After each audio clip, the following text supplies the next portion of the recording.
Hello teachers, my name is Nasir Adrian. My admin number is 25011A3D, and today I'll be presenting my statistics assignment on the average hours of sleep that secondary school students get every day. So, based on this source by Posturepedic, which states that domestic data collected by Duke and US medical school researchers found that secondary school students share report sleeping 6.5 hours on weekday nights. And so, hence my claim. The null hypothesis is that the average hours of sleep that students get is equal to 6.5, whereas the alternative hypothesis is that the average hours of sleep that students get does not equal to 6.5. So over here, I have collected the relevant data targeted towards secondary school students, where I target the population through the means of Google surveys and forwarding it to my secondary school friends and asking them to share it with one another. Over here, this is the data collected. I got 55 responses in which they vary, as shown here. And hence I have imported it over to my Excel sheet, and the relevant data has all been placed over here. My sample size is 55. As shown here, I use this Excel formula, count B13 to B67.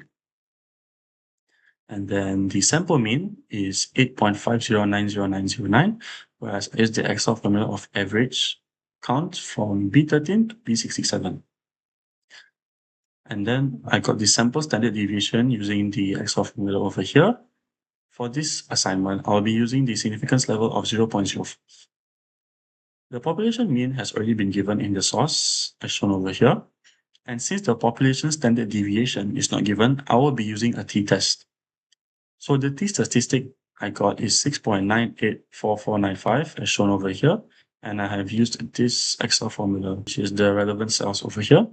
And the two-tailed p-value is 4.366 e to the power negative 0.9. And the margin of error is, before that, this is the Excel formula that I used for the two-tailed p-value. And the margin of error is here where I use the confidence.t, p16, p15 to p13. And also the 95% confidence interval for population mean is here where I use this formula of p14 minus p21, where it is the sample mean subtracted with the margin of error. And this is the sample mean added with the margin of error. So I use the t-tests in the source in this test. I use the t-test for this assignment, and this is because the source did not mention the population standard deviation, and hence I needed to calculate using the sample standard deviation instead.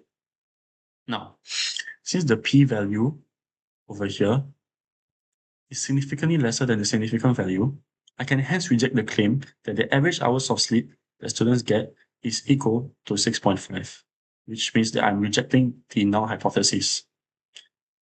Hence, this is because the sample mean is much higher than the claimed 6.5 hours, and the 95% confidence interval also does not contain the 6.5, or is not within the range of the 95% confidence interval, as shown over here. Therefore, I can disprove the claim that Singaporean students get an average of 6.5 hours of sleep every day, and that I can prove the alternative hypothesis is shown over here. That is all for my presentation. Thank you for your time.